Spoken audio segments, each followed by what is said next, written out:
As you work with Excel, there are a few terms that you should be using consistently. In Excel, a file is a workbook. This current workbook has multiple worksheets in it. If you create a new file in Excel, it will have a temporary name like Book 1 or Book 2, and at some point you'll save it and give it a name. A workbook is a file is a workbook, and nearly always we can use those two terms interchangeably. Initially, a workbook has one worksheet in it, but you can add additional sheets easily, and you can have an almost unlimited number depending upon their size.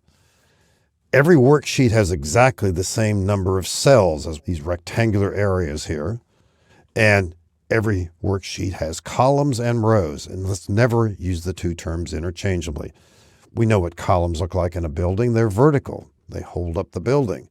And as I press the right arrow here on this particular screen, we're moving rightward. Notice how each column has a letter. As I keep hitting the right arrow, then after the letter Z, we come to AA and AB. This goes all the way through the alphabet like this. It even gets into a three-letter scheme.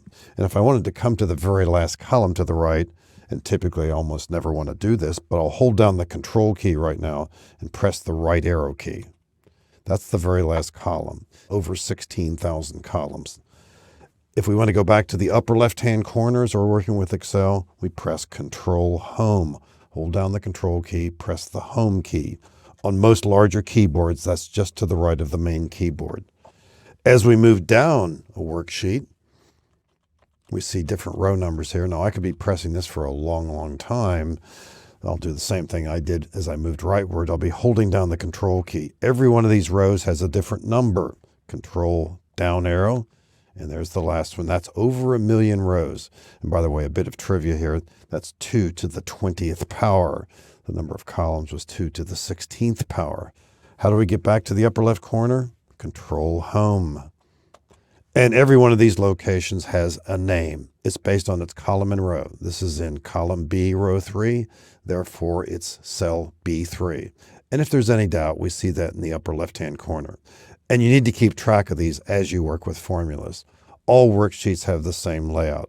The word spreadsheet is widely used as people talk about what they're viewing on a screen. For example, at the bottom of the screen here, if I left-click on the word profits, this is a spreadsheet, but the term is used somewhat loosely. And in Excel, officially and formally, we don't really see that term.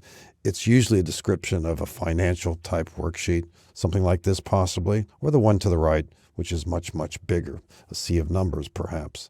So the terms workbook, a workbook is a file is a workbook. Workbooks have worksheets within them, initially one, but you can always add more.